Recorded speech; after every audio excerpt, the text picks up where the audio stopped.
Good afternoon, everybody. How y'all doing? How y'all doing? So, happy Monday. Happy Monday, everyone. Hope you're all doing well. Alrighty. So, we're going to try this podcast thingy again in just a moment here. I think I'm just about comfortable to the point where maybe sometime soon with this, I can maybe start bringing a friend or two up in here to have a back and forth with about some topics and whatnot. So, I always like to give something when I'm doing something new. I always like to give something a 1 or 2 shot before I start bringing other people in and whatnot, just to get, my comfort groove on and whatnot.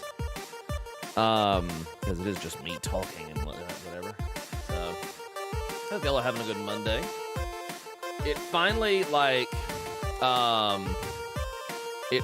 just freaking, it finally just, decided to, the weather is just weird, guys. I swear to God, the weather's just weird. It's now back up to 67. It's now back up to 67 after a weekend of it being down in the 30s and below. It's so stupid. I swear to God, man. It's so stupid, and I don't...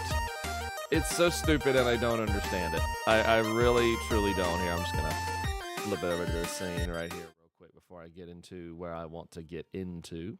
How y'all doing? Good eve. Well, I can't say... Well, good eve to the UK. Should be about 9 p.m. over there in the UK and whatnot.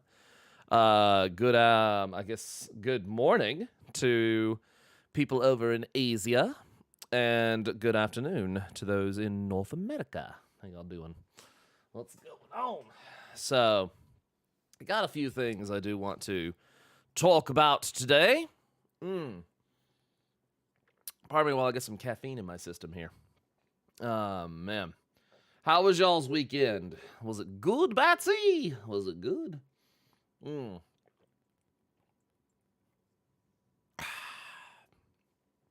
good. Looking forward to SOP tomorrow.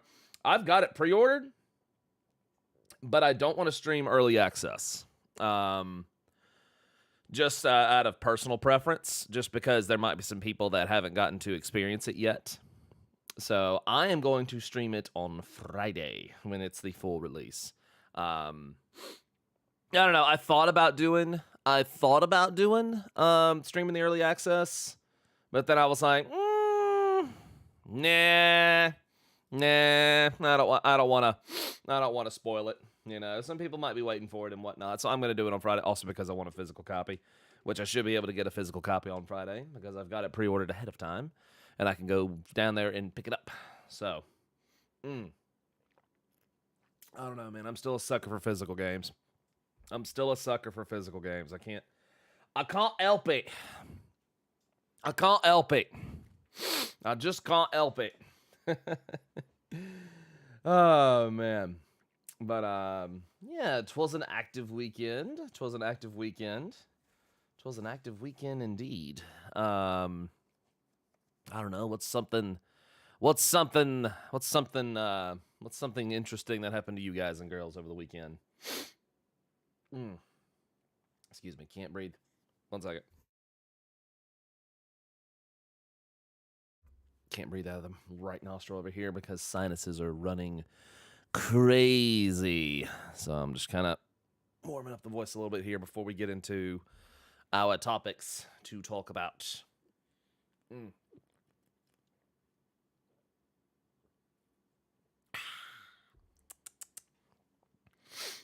But yeah, nothing much. That's okay. Yeah, this week I was going to jump into, of course, like I said, Stranger of Paradise this Friday. And then I was also going to jump into Triangle Strategy, the spiritual successor to Final Fantasy Tactics. So, I am very excited for that. Celebrate your mom's birthday? Well, that's good. Happy birthday to your mom. That's good. I just have a random Amazon gift card right here. I just had a random Amazon gift card there. I don't know what that's about. I look over and Amazon gift cards just pop up. Interesting. Interesting. Oh, man. Sorry, I'm trying not to snort here. My sinuses are going crazy just because the weather's being dumb. Just because the weather's being absolutely dumb. I hate it. I hate it. I hate it. So, anywho, without further ado, I guess we'll go ahead and let me get a gulp of water here. But yeah, Denvar, congrats on the plat, man. Yeah, congrats on the plat, dude. Congratulations. Dang, you must have put in some time. Dang, you already platinumed the Elden Ring? Dang. Record time, man. All right. So, I'm going to turn the fan on low up here because I want to...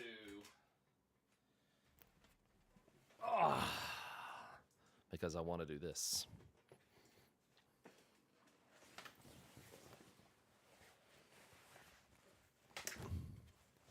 There we go. There we go. Whew. All right. Alrighty. Let me make sure I got it all set here.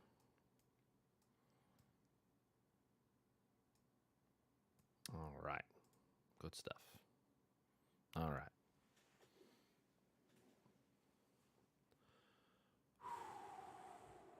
All right.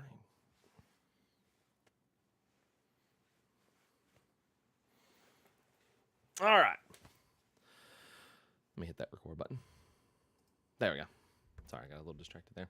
So, good afternoon. Welcome back to the Crimson KB podcast. We're still working some kinks out of this thing. We're probably going to be getting some people to talk on here pretty soon with this, so it's not just me screaming into the abyss.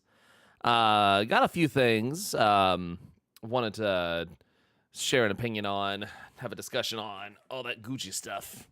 So you tell me in the comments below about these things. And while you're at it, please smash that like button while you're at it. Please smash that like button. Helps with the algorithm.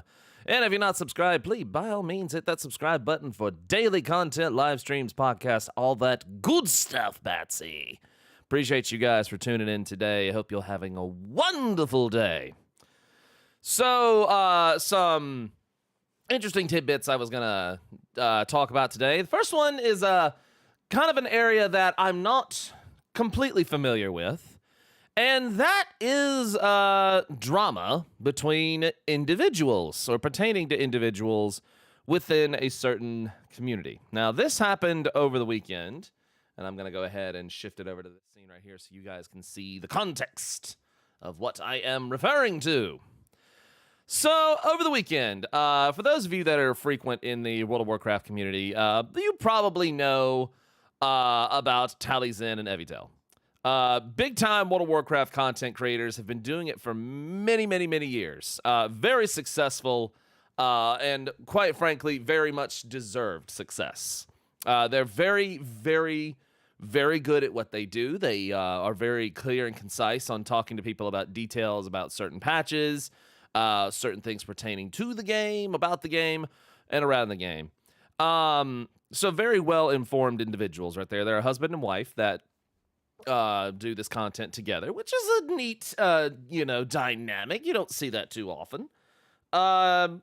They have been subjects of criticism in the past as anybody can be, particularly Taliesin, just because he does tend to get a little heated on streams. But then again, getting heated on streams, it can happen to the best of us, and Lord knows everybody can have a bad take or say some, what do we call on the internet, dumb shit from time to time.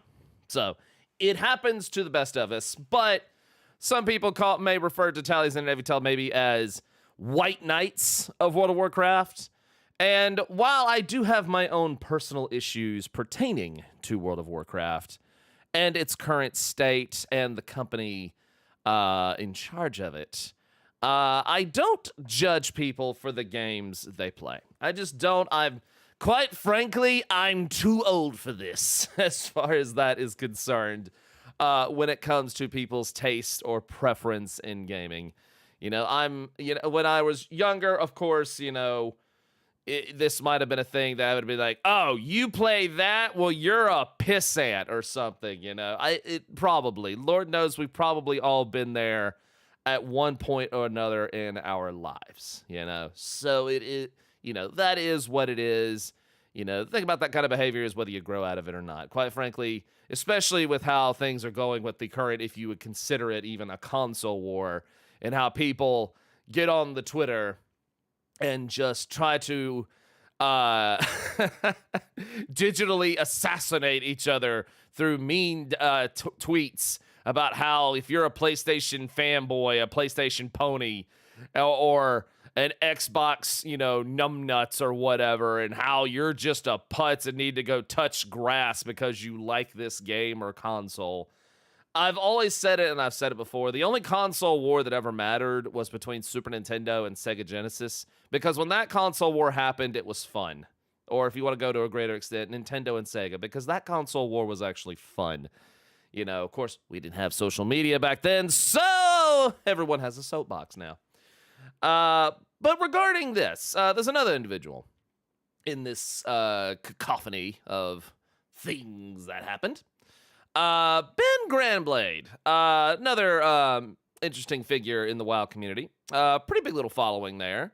Role play, things of that nature and whatnot. I don't know too much personally about the guy. I know a lot of other people that I follow in the WoW community, also like scroll stories, stuff like that, are friends with the guy.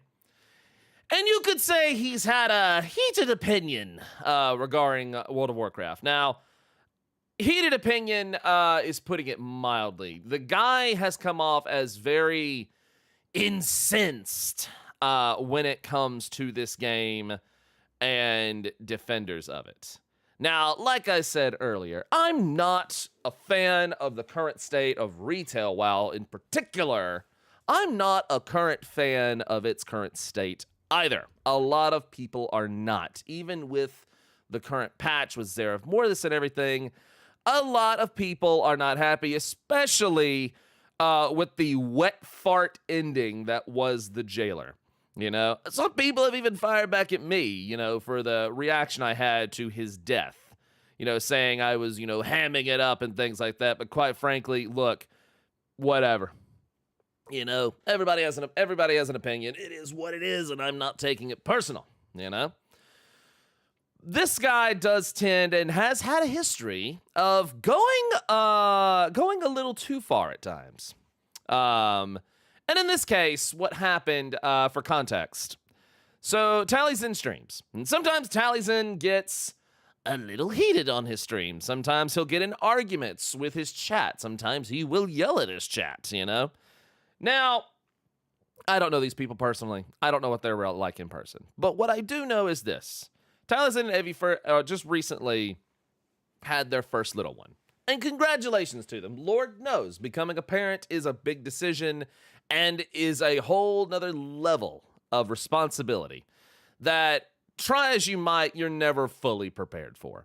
Now, me and my wife, we don't have kids personally, but we have worked in childcare for over 14 plus years. So I always make the joke of, we don't have kids, we just ended up getting everybody else's, No, but we felt called to it, and we love what we do. We really do. So for context reasons, Taliesin likes to pop off at his chat sometimes. Or what's the phrase? Epic gamer moment from time to time. And what happened was his wife came in saying, I need some help with the baby. Tally said he would go. 15 minutes passed. He had not moved. Eventually he did, and everything seemed fine. So Taliesin tweets, people expected Jaina to never stop talking her ex. I'm assuming she went talking to her ex because that's what they are like with WoW. Interesting take there. I'm assuming she's either talking about Caligos or Arthas. I'm not sure who she might be referring to there. Ben Grandblade, with the take of the century here, gets on here and goes, Evital expected you to, or Tally might have posted this. Sometimes it's hard to tell. I'm guessing Tally posted that. Ben goes, Evital expected you to put your baby to bed the first time she asked instead of screaming at your chat about a video game. So I guess we're all disappointed about something. Now, second child. Oh, thank you. Second child. I did not realize they had two. Congratulations. Congratulations. Second child. Good Lord. Two? Good Lord. Good Lord. Thank you for the correction. Appreciate it. Chase McDowell in the chat. Thank you for the correction. Two? Good Lord. Two more and they're Catholic. That's a joke. Two kids. So, Evital, so he makes this, two kids. I thought they had one. I didn't know they had two. Good grief. Wow, interesting. Two, one. Either way, they're parents. Either way, they are parents. So yeah, Ben makes the take of the century here. Now, look, you can be mad at a video game all you want. You don't even have to agree with a content creator's opinion on matters. This, good Lord, Good Lord. Good Lord. Yeah. So expected you to put your baby to bed the first time she asked instead of screaming at your chat about a video game. So I guess we're all disappointed about something. Well, first of all, the matters of their personal life, especially regarding their children, are quite frankly none of his business.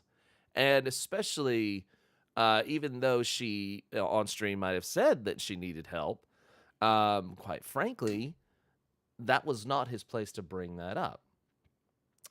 Yes, it was a poor form to attack to someone's character like that.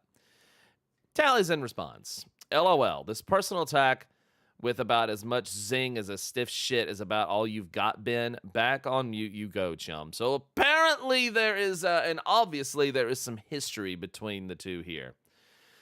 And then, unfortunately, this is where Ben's tweets finally catch up with him. He responds, that's what you can call this. Watching your behavior on stream genuinely frightens me for your children.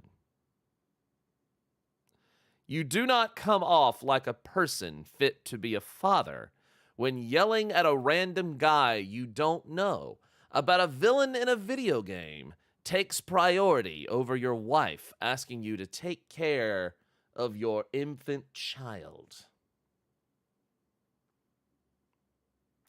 Wow. Wow. Okay. There's a lot to digest there. So, there's a lot to digest here. There's a lot to digest here. Now, some could say, like an individual in the chat might say, don't bring it up on a worldwide broadcast if you don't want parenting to be public. Well, that's their discretion and that's their decision. But the thing is, this was, in my opinion, very poor taste. Not only that, it's very low to attack someone on that kind of a personal level, especially when it's involving their children or calling their character as a parent into question, when quite frankly they have no personal idea of how they are off camera with their children at all. And it's not anyone's place to judge them for that. Now, just subtly call them, yes. Now, and especially when you are making underhanded comments such as genuinely frightens you for your children. That is very uncalled for, especially if you actually watch, if you actually do see the clip and whatnot about where it happened. You actually see Taliesin do, get up and go help, with the baby and everything else. So the context is there, Either way, this resulted in a very massive backlash against Ben, and a lot of people, even his friends, told him this was too far. And I am in agreement with that. This is too far. You can disagree about someone's opinion on a video game. You can genuinely be pissed off at the current state of a video game and the company behind it. When you bring someone's children, especially, or them as a parent, into the equation, especially when, when the guy wasn't being volatile to his children at all, that's very telling of your personality and your character as well. Especially when he's had a history of defending people that, quite frankly, didn't need a defense or that did inexcusable things as well. He's also has a history of coming off as very, very, very, very easy to be incensed. I'm just like this. I look at a tweet like this and I go, you really didn't think that one through, did you? Like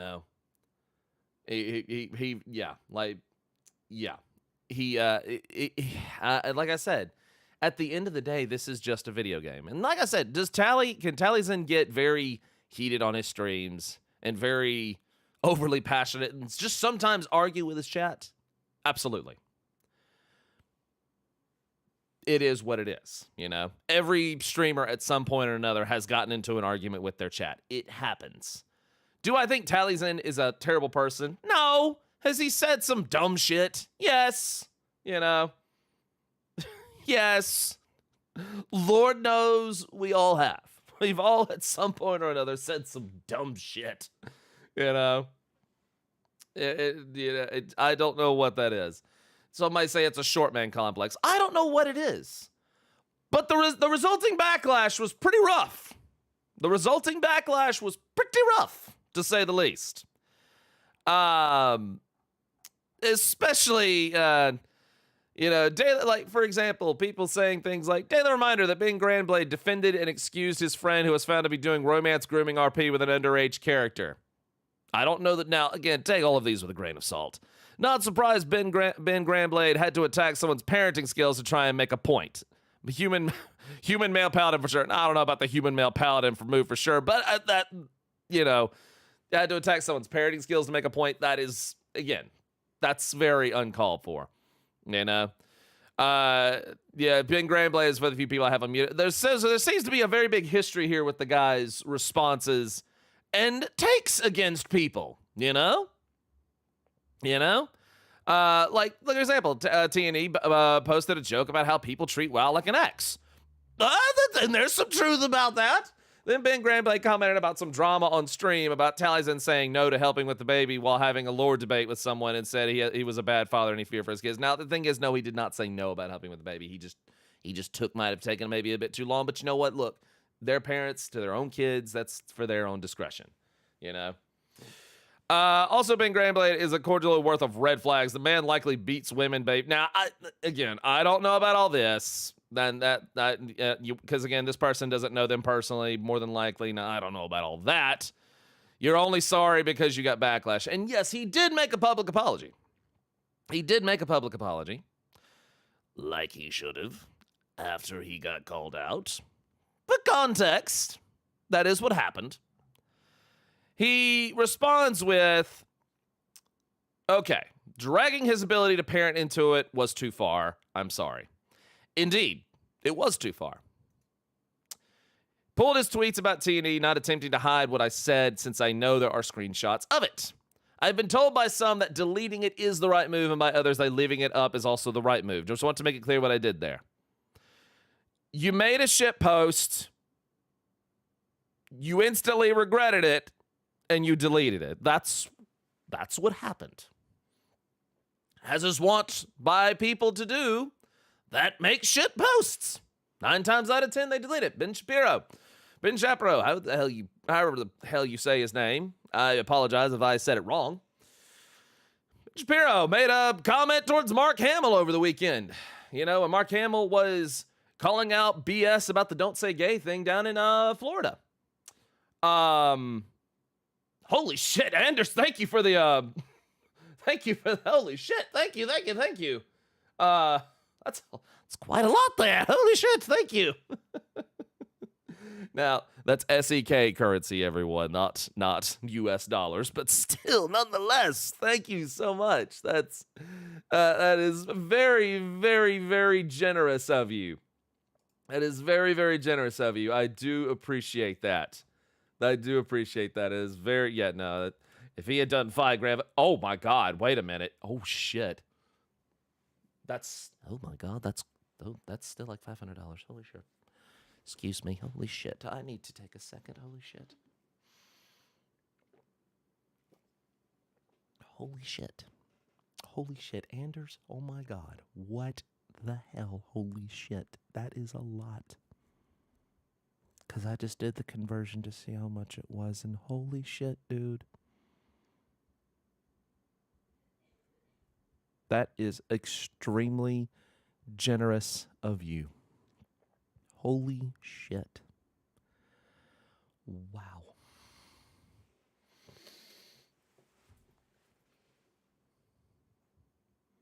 Wow. Holy shit. Mr. Anders, is there a retro game or something you would like me to stream for you at some point? Is there something you would like me to stream? A retro game of some kind or something like that, or anything like that. That's the least I can do. Holy shit, that is extremely mega generous of you, Batsy.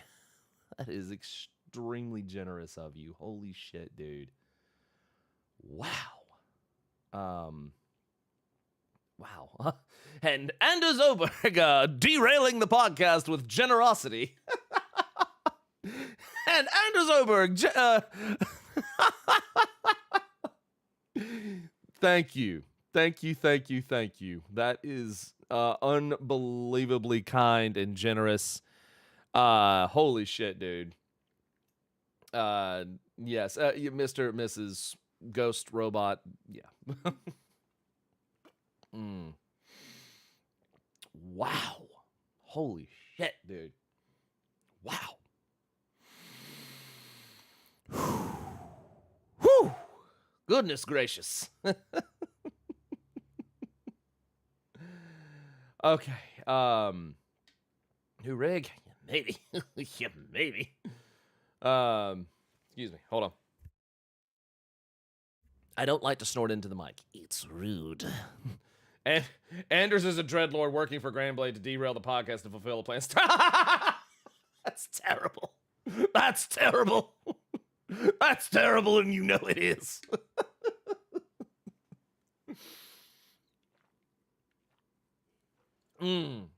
Wow. Okay. Are those Art arcade machines behind you? Yes. X-Men versus Street Fighter and a Street Fighter 2 machine. Yes. Yes, indeed. Oh, man. Back to the point. So, he said, pull my tweets about TNA, not attempting to hide what I said, since I know. Yes, so, AKA, he made a shit post. He instantly regretted it from the backlash, deleted it. As is, like I said, Ben Shapiro, made a comment at Mark Hamill saying that he was indoctrinating children, with fighting against the stupid-ass Florida thing of don't say gay and everything. Mark Hamill responded with typing gay 69 times. Because, again, of course Florida's doing something stupid like this, Them and their damn governor. So, Mark Hamill responds with, I love much. Again, Chaparro responds with, you're trying to indoctrinate children and brainwash them, basically. Mark Hamill responds with, I love mind reading acts. Can you guess which finger I'm holding up? Ben Shapiro deleted his tweet 5 seconds after that. So, AKA, oh, you really picked a fight with Mark Hamill on Twitter.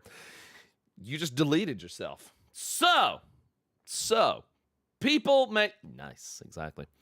So, he made a shit post. He got backlash for it. He deleted it. Yeah. Oh, I would too. Oh, I would too. I would too. Especially given his history, which is not a pretty one. He then makes the post. Please stop messaging my girlfriend. She's getting absolutely horrific shit, and I'd prefer it you kept this all contained to me. Now, I don't know how true this is. I didn't even know he had a girlfriend.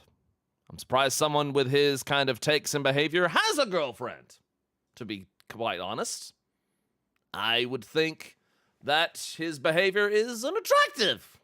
I know if I was a woman and I saw him making a lot of the tweets and takes and stuff like that and the responses he had, I would be questioning, you know? I would be questioning that. But that's not my place to say. His girlfriend is just as nuts as he is? Well, I don't know who that is, and I don't know the validity of this. But if it was happening, well, that's not right either, you know?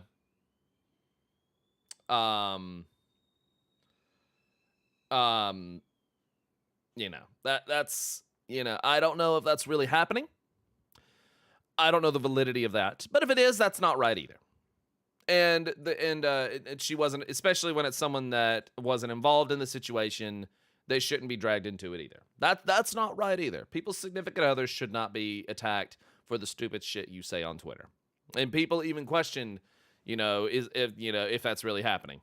Some people responded with, they have no reason to go after her. No, they don't. No, they don't, you know. No, they don't. They weren't involved in this. Leave them out of it, you know. So no, she shouldn't be harassed for that because she wasn't involved, you know. But it also is a point right there that your dumbass tweets have consequences. He then makes a twit longer, saying, I'm sorry about all this, I'll do better. Also adding, last addendum before I go, please don't engage with the people posting insults or hostile replies in response to all this. I do not need anyone leaping to my defense, and the situation deserves to be observed that it is, not to spiral further, made worse. So, his tweet longer reads, and I quote, I'm sorry about all this, I'll do better. Excuse me. Hang on 1 second. Whoop. There we go. There we go. Let me zoom it in for y'all a little bit there. There we go. There we go. Sorry if you can't see it. First things first. What I said to T&E, I called Talie's ability as a father into question based on my parasocial interpretation of him based on his streams. Was completely unacceptable. True. No matter what I think about them in any capacity. Well, again, I don't know how well Ben knows them personally, so it's not his place to judge them. Again, you only know someone as far as they've shown, including everyone that shows themselves on the internet. You only know what they put out there. And there's no excuse for it. It was a very low moment for me, and there's no excuse for it. I'm genuinely sorry to them. Well, I'm sure you are. I'm sure you are. Past that, this situation has made me realize that a lot of my current conduct online has been feeding a vicious cycle that I've turned a blind eye to. Spending so much of my time stewing in negativity towards WoW has made me spiral. I should have long since backed away from it, but instead I contributed towards fostering something harmful. This is not the person I want to be, online or otherwise. And I'm sorry again to all the people I have driven away or ostracized because of it.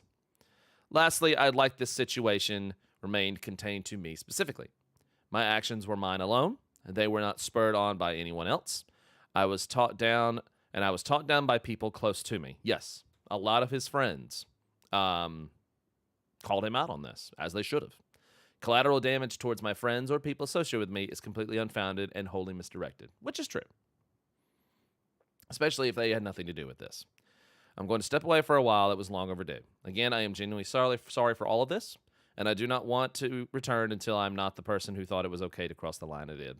Well, wait, let me read that one again. I am genuinely sorry for all of this, and I do not want to return until I'm not the person who thought it was okay to cross the line I did. Thank you. So,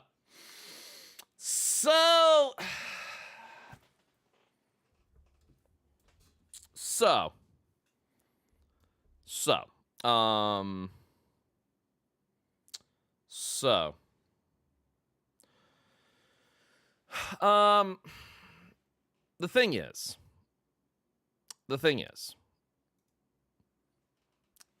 yeah, he said something stupid. Very stupid. He said something very stupid, you know? And he crossed a very bad line. Whether you like Taliesin or not, it was crossing a very bad line. Because, again, when it comes to people on the internet, people tend to forget that what you see on the internet is only so much of what you know, unless you know these people, personally outside of the internet. You only know so much. Now, that's a good and a bad thing, you know, because you're only allowed to see you've only allowed to judge what you have been shown, and that's only the amount of stuff that you can judge, you know. Because not everybody shows, with some exceptions, of course, to some big-time YouTubers. You don't see everything that goes on when the camera's off with a person. So it's not right to make claims on people's personal lives when you may or may not know them outside, especially if you don't know them outside of the camera, you know, when the camera's off, you know. 2, you can have disagreements about a game. You can have all the disagreements in the world. You can be unhappy about a game. You can be completely unhappy with a game. A lot of people are not happy with World of Warcraft right now. Tons of people are not happy about it.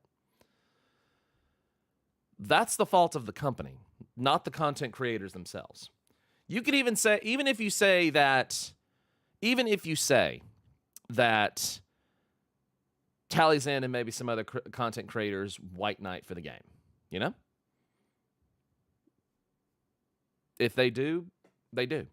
Because at the end of the day, even with the controversies about the company, even with the controversies surrounding, individuals in the game and whatnot, at the end of the day, World of Warcraft is still just a video game.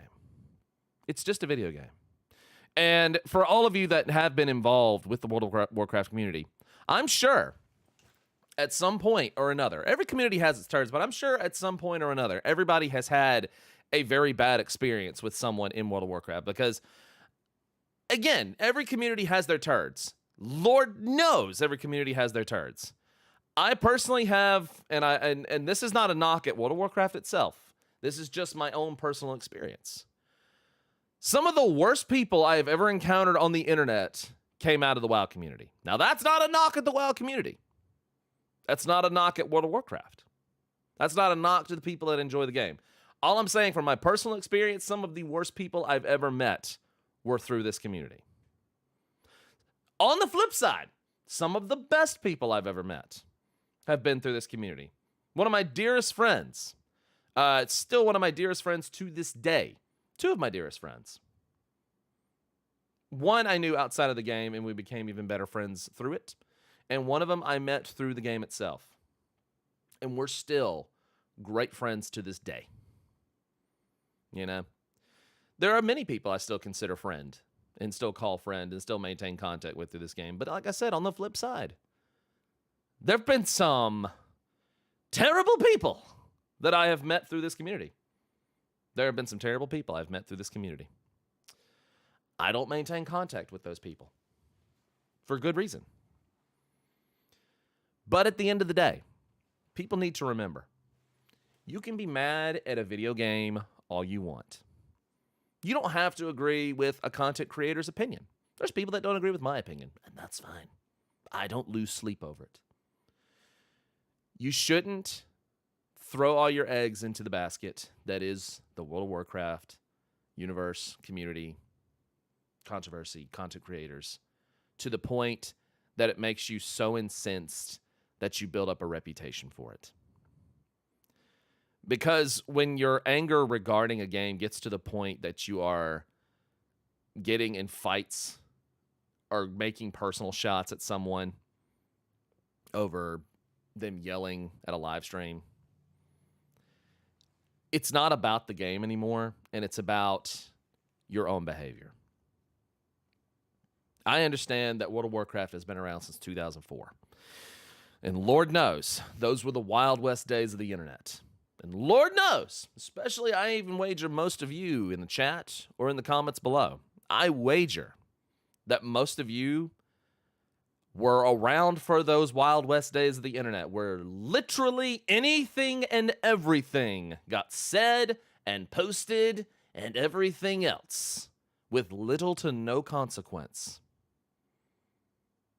There's some people that haven't caught up with those times because eventually time and public perception and public opinion on certain things that get said do change.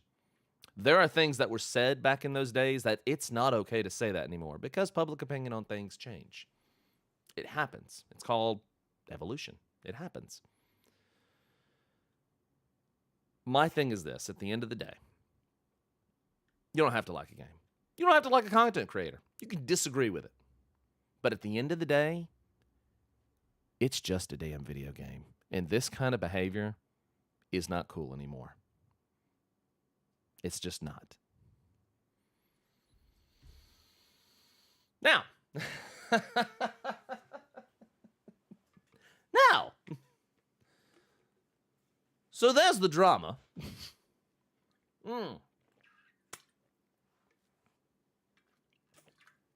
So there's the drama. So there's the drama. Now let's talk about something a little happier. I guess. Now let's talk about something a little happier. All right? Let's leave that one behind. This next part I want to talk to y'all about. I guess this might be happy, or then it might give you pause for regret. Let's talk about tentacle monsters. And by tentacle monsters, let's talk about Yogg Saron. Yogg Saron, old god, from one of the greatest raids ever to be done in the history of World of Warcraft, Ulduar. One of the coolest experiences I ever got to experience in this game. The lore behind him and the outreach through the lore that he has. The impact that was implied that he has, or has had, over certain events.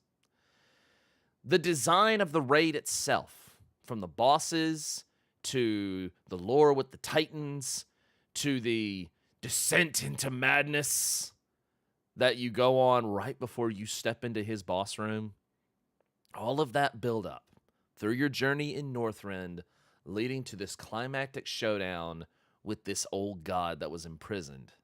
Because that's what you learn at the end of the day, or learn through your end of your quest line and experiences in Ulduar and in the Storm Peaks, that Ulduar was nothing but a prison for an old god.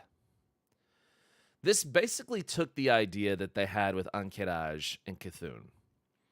The C'Thun raid is memorable to say the least.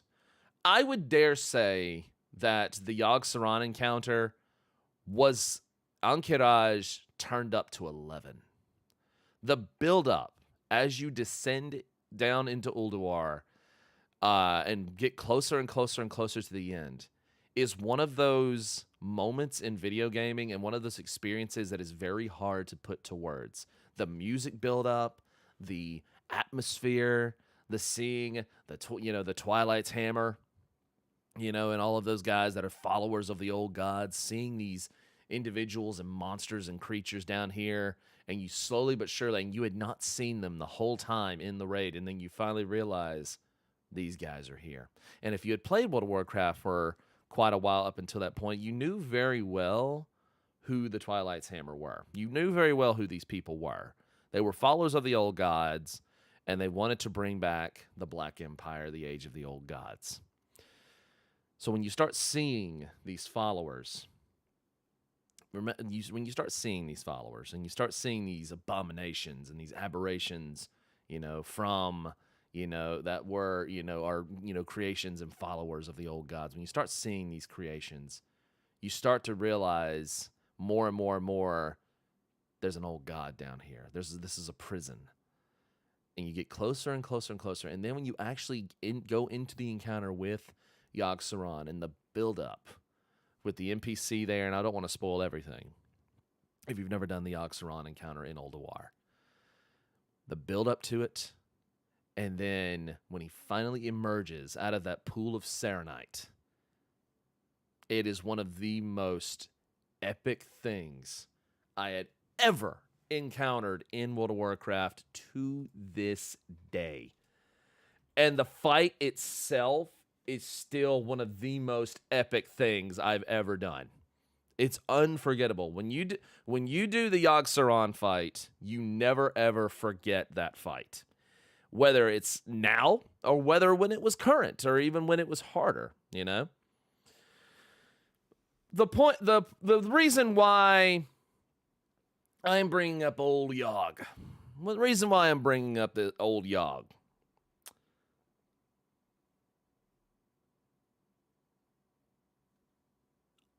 Scroll short stories. A World of Warcraft content creator on Twitter that I follow makes really, really good World of Warcraft animations and machinimas, stuff like that. He's really good at it. You should go follow him. He made a point that with everything that's been happening around the Shadowlands and death and things like that,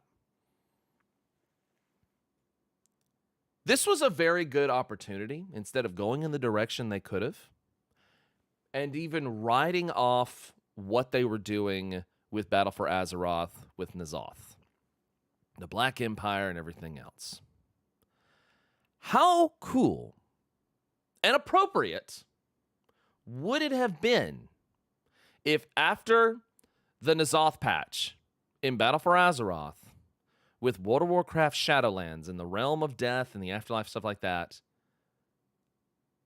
they had, instead of the Jailer and everything else, what would have happened to public perception about this game, and how much more interesting, or even better, would it have been, is instead of the Jailer and all of that, they had put this guy in there. The Void Lords invading the Afterlife and things of that nature, which were already implied in the lore that it was trying to happen and was possibly going to happen.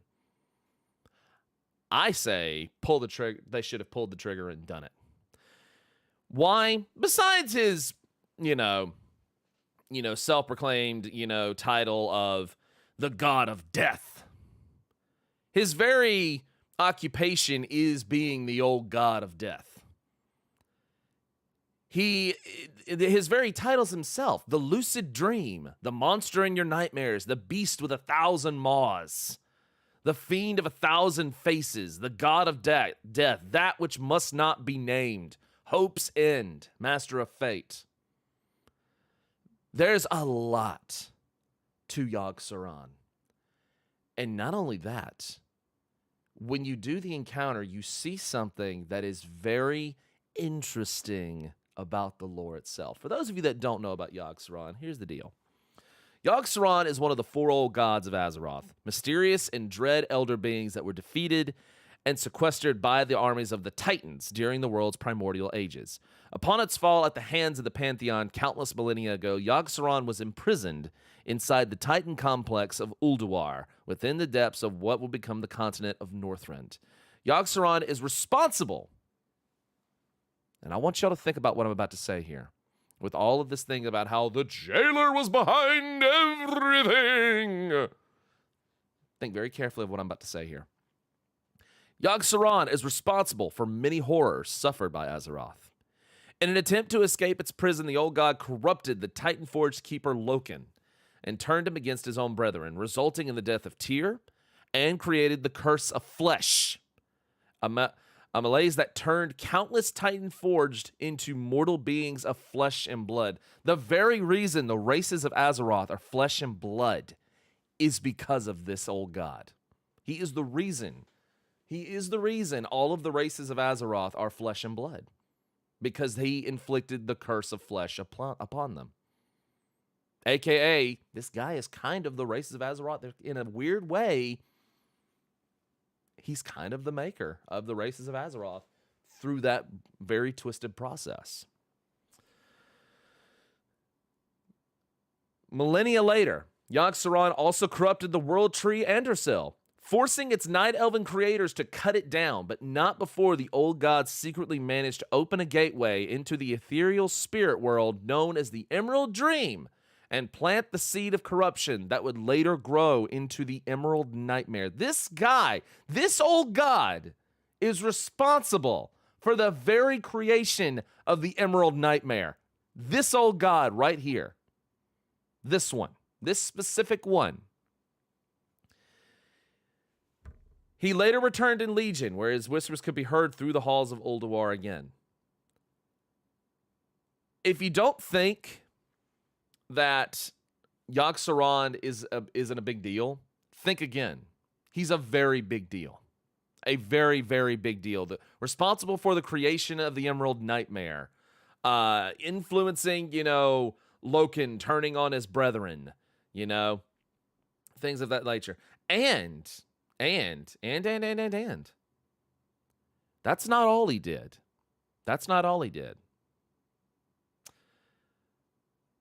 He also influenced corruption within the Mogu. He also it is very, very, very, very, very, very much implied that he had something to do with several events that happened within Azeroth itself, including the assassination of King Lane. It's very much implied there. It's very much implied that he may have had something to do with it. Let me find my notes here real quick. Yogg Saron actually was a god in the truest meaning of the word. Exactly. Oh, yeah. One second. There was a thing that I had here. Yes. During the encounter with the old god in the Ulduar raid, 3 visions are shown to the player which represent key moments in the history of Azeroth, strongly implying Yogg Saron can be directly linked to these events somehow. These 3 visions include the creation of the Dragon Soul. That thing that Thrall used to shoot down Deathwing and Cataclysm. The creation of the Dragon Soul by Neltharion and the other dragon aspects during the War of the Ancients, which resulted in the Great Sundering. The assassination of King Lane by Garona Half-Orcan, which caused the fall of Stormwind at the end of the First War. And the vision of the Lich King torturing Bolvar Fordragon, the man who would become the new Lich King after Arthas Menethil's death. During the last vision, the voice of Yogg Saron can be heard proclaiming, "He will learn. No king rules forever. Only death is eternal." A prophecy of the old god that would later come to pass with Arthas Menethil's defeat by the Ashen Verdict, and words by which eerily repeated by Tyrannus Menethil's spirit as his final words to his dying son. All of this would have been much better lead-in and plot device and everything else leading into the Shadowlands. The fact that they are implying that Yogg Saron may have had a hand in these very key events in the history of Azeroth, from the creation of the Emerald Nightmare, to convincing those Night Elves to chop down their world tree, to, foretelling, Arthas's death and defeat, to possibly influencing what happened with Garona and killing King Lane. All of that. The creation of the Dragon Soul. And the Dragon Soul is not just some little artifact either. The Dragon Soul is not just some little artifact. It is a very big deal. This would have been a prime opportunity to put in this character that already had everything that they said with the jailer, as far as him being the great manipulator and puppet master behind all of these big key events in the history of Azeroth and Warcraft and everything else. The thing is, they didn't need to make a new character to do this and to have this role.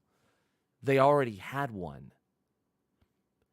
If they had said that Yogg Saron, who already had a history of manipulation of certain events in the history of Azeroth, if they had said that Yogg Saron was behind, influencing Arthas to kill Sylvanas, turn into a Banshee and all that. If that had been the case, people would have been more accepting of it. After all, he's a god of death. He thrives off of it. All the old gods do, but him specifically. That's not just a moniker. It's a thing about it. It's a it's the very core of what the character is with this old god. If they had said that he was behind, manipulating, say, dreadlords or something like that, I don't know if that would go so far as saying manipulating the dreadlords, because I was always one that liked to believe that the Burning Legion operated outside of things with the old gods. That's just me personally, because it's okay to have conflicting forces. It's very much okay. That was one of the reasons that Sargeras even freed the Burning Legion to destroy these worlds, because he looked into the void and saw what was coming. He knew the Void Lords and the old gods were coming. And in his madness, he decided, in order to stop these creatures from coming over and destroying everything, I'm going to do it. There's more to it than that. But they were very much a driving force. The old gods, the Void Lords, they were very much a driving force of what pushed Sargeras to do what he did in freeing the Burning Legion and becoming their head and their lead. But you could have tied in old god manipulation and corruption with that through Yogg Saron. My point is, they didn't need to make the jailer this god of death, and death will overcome all. They didn't need to make a brand new character and shove it into our faces and say that he was responsible for everything, They didn't need to do that. They already had one. They already had one in this old god. One of the more beloved villains of this franchise. People, you mention Yogg Saron to any veteran WoW player, and they will tell you, dude, what an epic raid. Dude, the implication that he was behind so many things, because people, they push the thing of the jailer was behind everything. Well, you can't say that when it's flat in the game showing that Yogg Saron may have been behind many of the key events.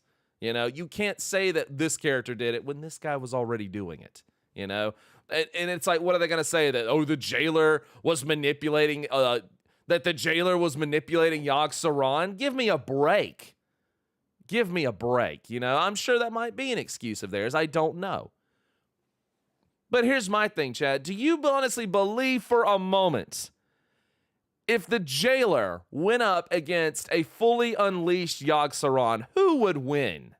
My money is on Yogg Saron. My money is on him. Because at the end of the day, the jailer is just a construct. We saw this. He's just a construct. He's just a robot. He's only bound by so much power, even though he tried to tap into the essence of Azeroth. The point is, the old gods know how to deal with these construct creatures. How do we know Yogg Saron wouldn't just inflict the curse of flesh upon the guy and kill him? I mean, again, because you also have to remember, when you encounter Yogg Saron in the prison of Ulduar, he's not at full strength. And he's only a physical manifestation of what his true form really is. So even then, the old gods themselves, the only two old gods that are dead in the lore, and I do believe one of these, we know Yasharaj is dead. We know he's dead because the Titans killed him. N'Zoth is still, I've seen points of contention to if he's really gone or not. I do believe personally he is, because we killed him in Ny'alotha. Because we killed him in his realm. I do believe that he is gone. But I don't believe for a moment that Cthulhu and Yogg Saron are gone. I don't believe that these two are gone even a moment. I do think one way that they could salvage what they've done with Shadowlands, and this would be a kind of a 180, but you tell me, chat, what if it turned out, I know people make the jokes, well, it turns out that was a manipulator of the jailer. What if it was Yogg Saron all along? What if it was?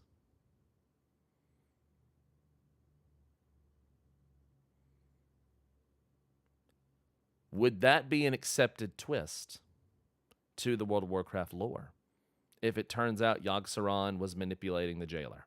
If he was, because it very much fits his motif.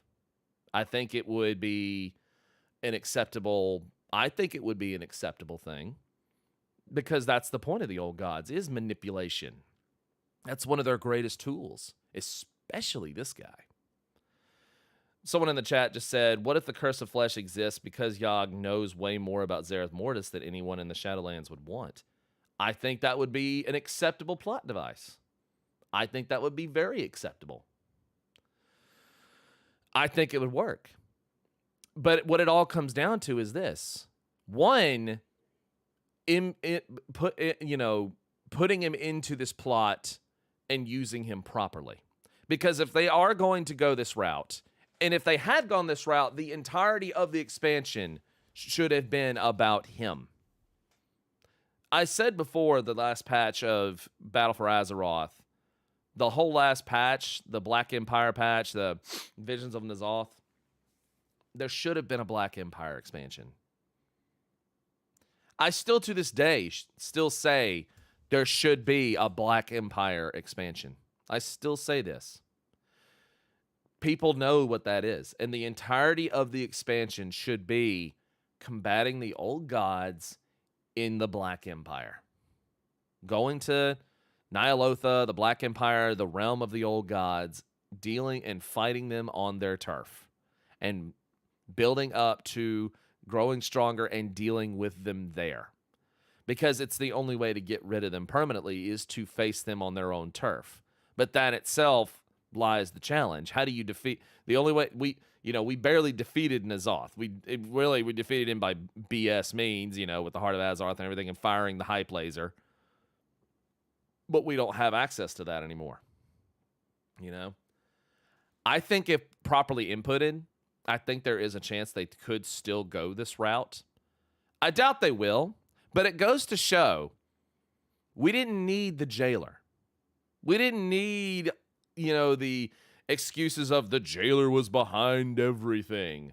We didn't need for them to create a character that was this great manipulator and the puppet master behind all the key events in Azeroth and Warcraft and everything else.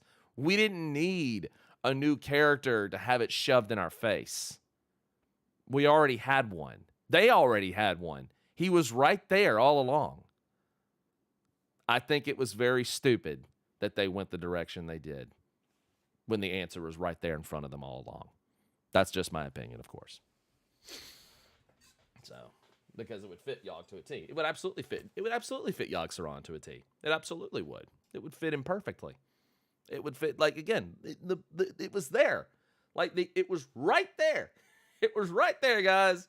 You didn't need to make this dumbass character, Terminator, handsome Squidward character. You already, that was behind everything. You already had him. He was right here, Oh, man. Cat Guard needs to return after his holiday in order to fix everything. Yeah. I would love it if they put the last expansion down to a N'Zoth vision and we came out in an old god realm. Who knows? Who knows? And honestly, it's only going to be a month before we find out what the next expansion is going to be. Some people are saying Dragon Isles and stuff like that. I say be bold. Be bolder than that. Dragon Isles, I'm sorry. In my personal opinion, Dragon Isles, that's boring. That's boring. That's boring. Be bolder than that. Be so much bolder than that. Because they've been putting off saying, there's going to be a war with the Void. There's going to be a war with the Void. Well, when? When? I don't want to go through 2 more years of happy Disney World shenanigans on the Dragon Isles. When is this supposed war against the Void supposed to happen here, They keep saying how it's going to be such a big deal. Well, when is it happening? Y'all have to remember something. World of Warcraft's turning 20 in 2 years. They're turning 20. And the game is not in a good state. Yes, I know. Hard to believe. World of Warcraft's been going since 2004. In 2 years, World of Warcraft turns 20. 20. I was 18 when this game came out. So what is the damn holdup with this war with the Void? Because if they're waiting around for the 20th anniversary, they're taking an even bigger risk, in my opinion. You know what would have been nice? A main quest and a side quest. The side quest being the schemes going on in the background. That would have been nice. Or just expanding on the environment and whatnot. That would have been nice. I think that would have been great. I think it would have been great. Next thing I want to talk about here. Shifting gears a little bit. Elden Ring. Let me get a gulp of water.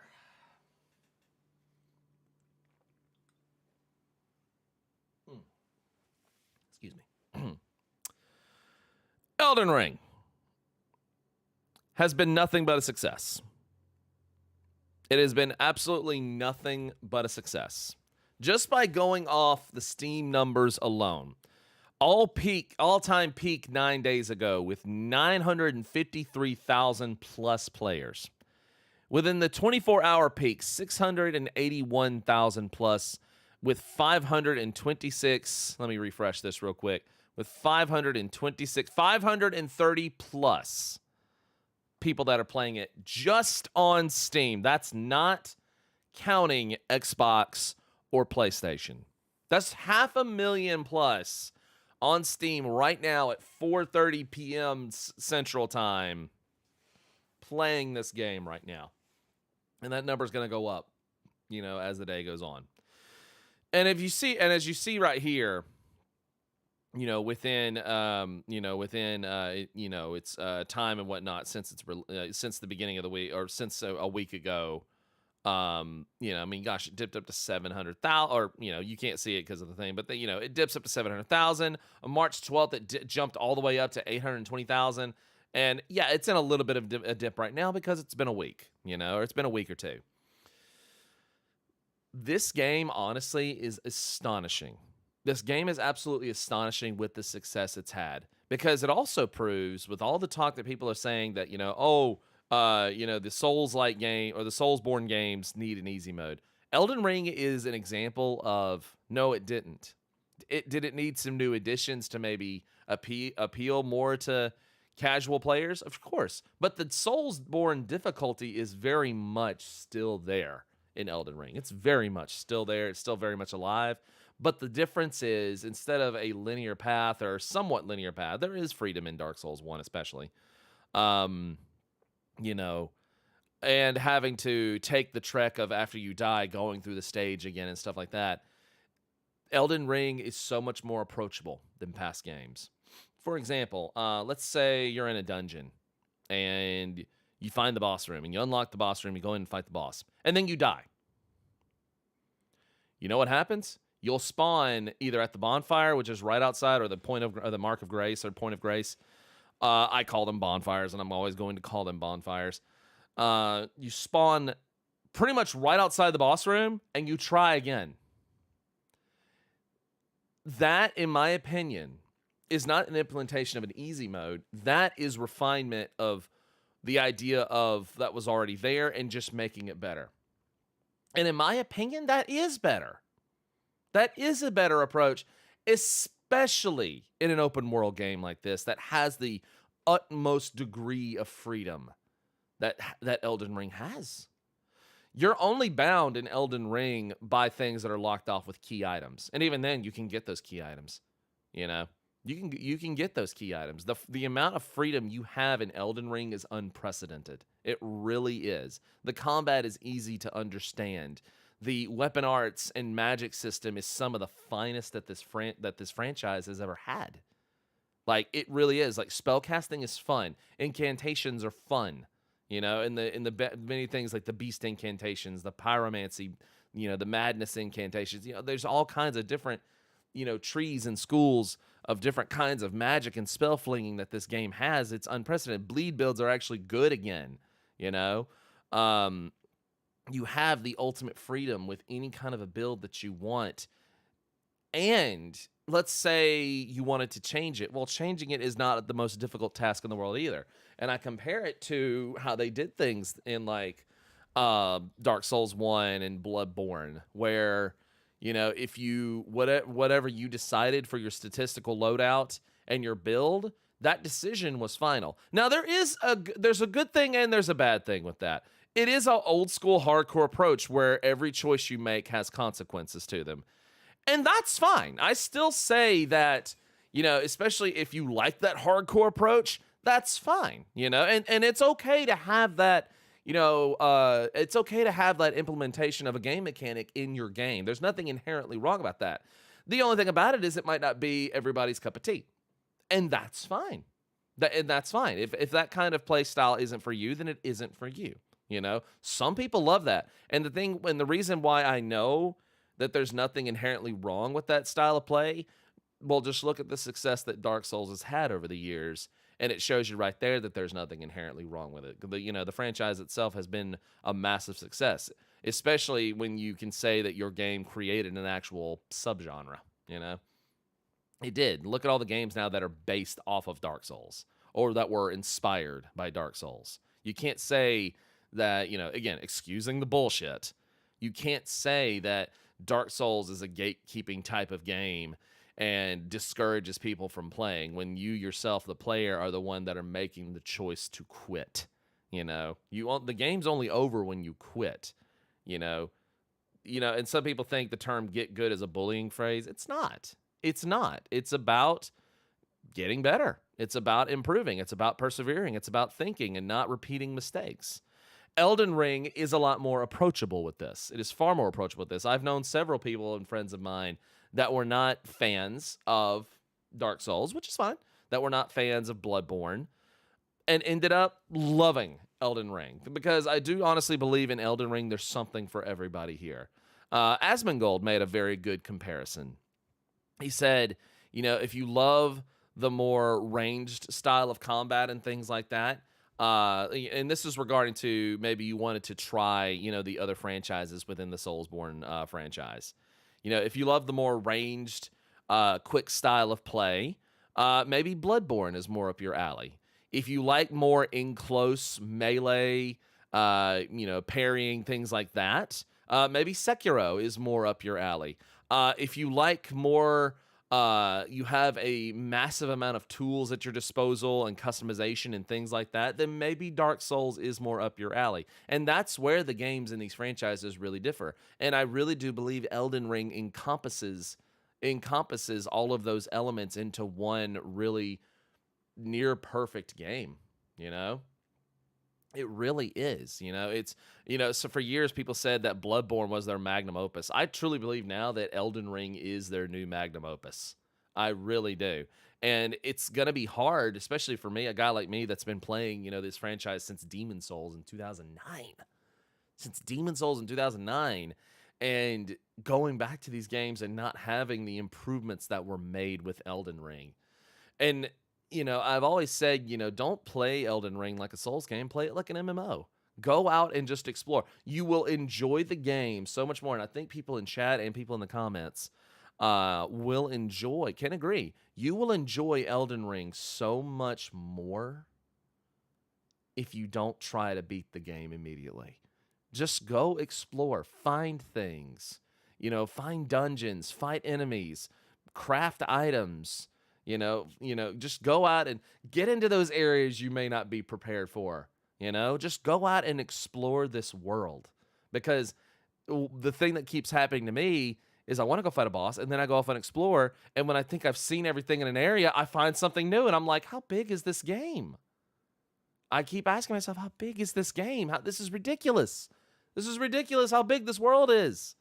And again, the numbers don't lie. The numbers absolutely do not lie, especially when you compare to how it's doing compared to other games, you know? Like, it's listed right now as the #1 most played game on Steam right now, with Lost Ark right behind it and Counter-Strike. With Dota 2 at number 4 and Apex Legends at number 5. And Counter-Strike's been up there for years, guys. So has Dota 2. Apex has been up there for a while. And PUBG. You know, they have been up there for a while. And the fact that this game, this Soulsborne game, is now considered the most played game on Steam right now That is incredible. It is absolutely incredible and a testament to their game design and their marketing and their listening to the player base, but also maybe making some adjustments to try and maybe encourage new players to come in without sacrificing the heart and soul of what makes these games so good and has made them stood the test of time. Elden Ring really is just it really is just it's an amazing thing that you love to see in game development, but at the same time it's also an anomaly that because Dark Souls enjoyed so much success. Dark Souls 3 enjoyed so much success. Sekiro enjoyed success, game of the year. Dark Souls, greatest game of all time that something people have listed as. Bloodborne enjoyed success. Notice I didn't list Dark Souls 2 there, but Dark Souls 2 was a success. It's treated as the black sheep of the family. Demon Souls, for the most part, especially in Japan, was a success. Demon Souls Remake led the way for the new generation of video game consoles of PS5 and Xbox. But seeing this new take that has never been done with the Soulsborne franchise, seeing it succeed this hard, you love to see it, but also you love to see that in many ways, especially I consider it this, you love to see that it pretty much sets the bar as far as these type of games go, open world, sandbox, things like that. Because I'm sorry, it really does, especially when it comes to things like, Horizon and Assassin's Creed. And I'm not saying these games are shit, but when it comes to these games, as good as they are, I'm sorry, but when it comes to open world sandbox exploration games, Elden Ring is the bar now.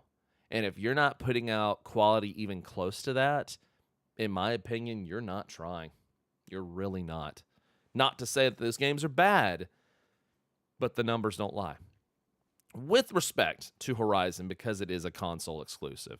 So really, that's not a fair, comparison there, because Horizon is good at what it does. It's very good at what it does, and it is an exclusive. But things like Elder Scrolls, Assassin's Creed, GTA, things like that, I'm sorry. This is the new bar. It's doing great on Steam. It's doing great on console. It's being streamed by thousands of people. It's nothing short of a success story. And quite frankly, it's a wonderful starting point for anybody that's unfamiliar with this franchise and wants to start on something with the Soulsborne franchise. To me, this is where new players or unfamiliar players, this should be your start. It really should. Ubisoft dev hates how successful it is. Yep. Yeah, they do. Ubisoft dev did have some good points, but Twitter is a bad place for good discussion, especially when the Soulsborne community gets involved. Well, to be fair,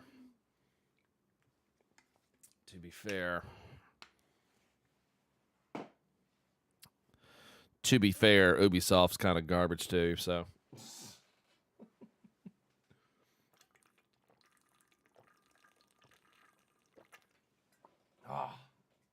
To be fair, Ubisoft's kind of garbage too, so. Excuse me. Excuse me.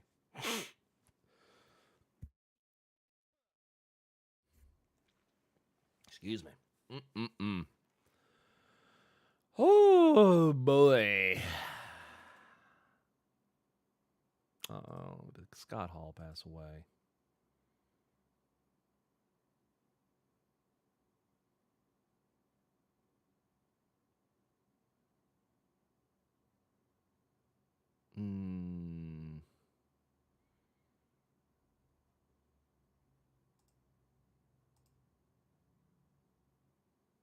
Hold on.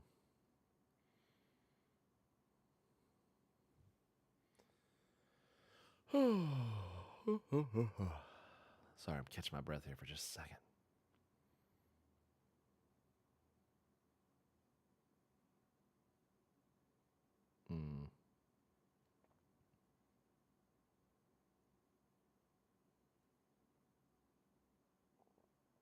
Okay, no. Scott Hall has been taken off life support. Yeah. Oh, poor guy. Poor Scott Hall. Yeah. Poor guy. Yeah, that hurts.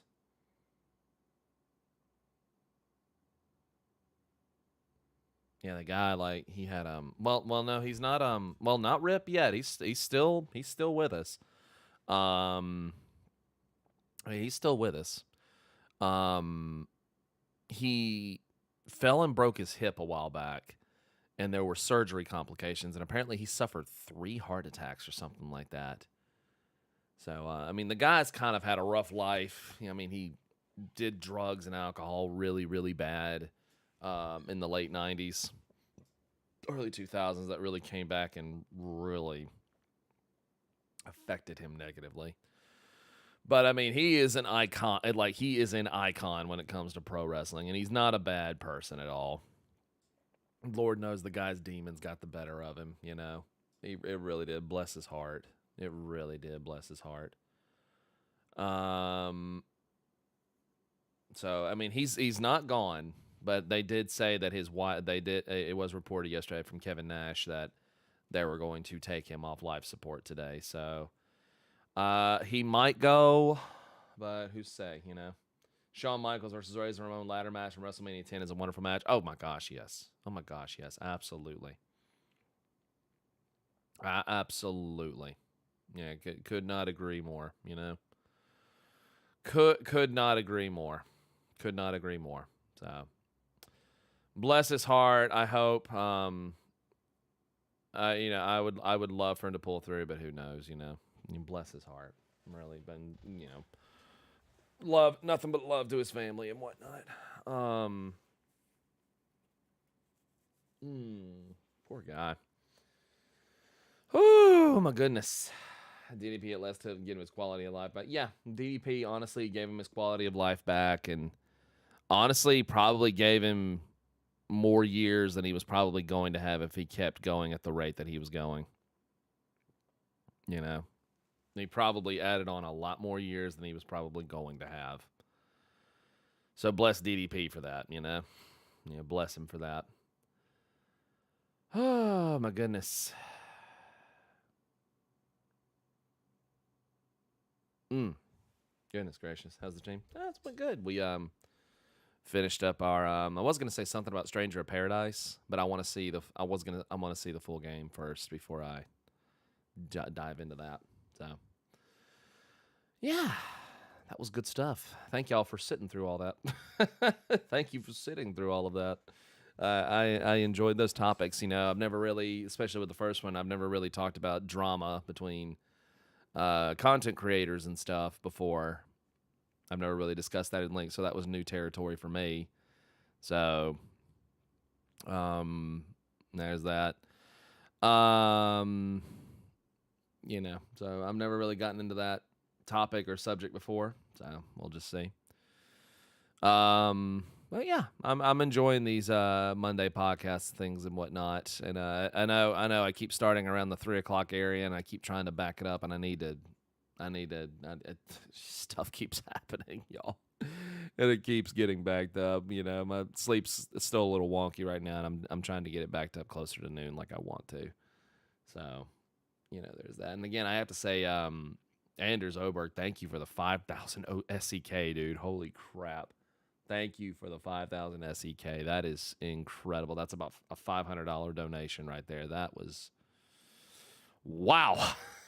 Wow. Just dang, dude. Like, that is incredibly, incredibly kind of you, and thank you for the support, man. I really do appreciate you. I really, really, really, really do, man. I don't really, I trying to find my words here. I feel good about it. I'm feeling good about it. I'm feeling better about, doing streams earlier in the day. And I know there's some people in the night crowd that are probably not getting to see it and whatnot, and I do apologize for that. But personally, I really like starting the streams earlier in the day. I really do. And I've seen some people that have come to my night streams been able to pop up during the day and whatnot. I think one thing that's made people feel a lot better about it is, and made people feel okay with it, is that they're able to go back and watch it, you know? Like, they're actually able to go back and watch it. Whereas with Twitch, it was a pain in the ass, you know? And it makes me feel good about it as well. It really does. So there's that.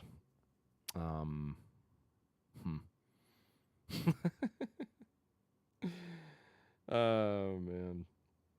So there's that. I tell you what I am going to do.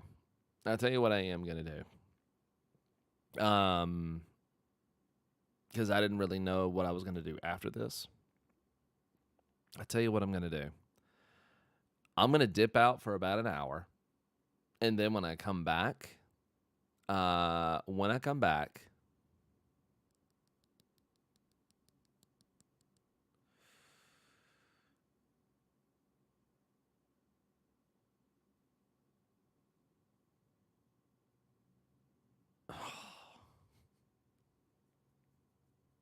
would y'all hate me if I did Elden Ring again? Would y'all hate me if I did Elden Ring again? Tomorrow, I want to do Triangle Strategy tomorrow. But tonight, I'm like, I've gotten some really good progress on my bleed build with Elden Ring, and I want to push it a little further. Would y'all hate me if I did Elden Ring again in an hour? Would y'all absolutely just hate me for it? I know there's probably some of y'all that are sick of seeing Elden Ring. I can't put it down, man. I can't put it down. There's a lot of streamers like that right now. They're just like, oh my God, I can't put this game down, you know?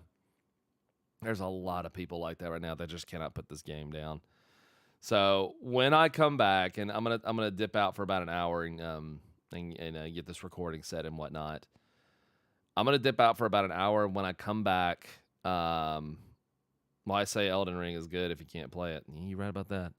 I'm going to dip out for about an hour. When I come back, I'm going to do some Elden Ring. All right? So thank y'all for joining me for this live podcast. I'll be back in an hour. All right? Thanks for joining me. And Anders, again, thank you for the 5,000 SEK, dude. Appreciate that. Thank you. I'll be back in an hour, guys and girls. Thanks for joining me for the podcast.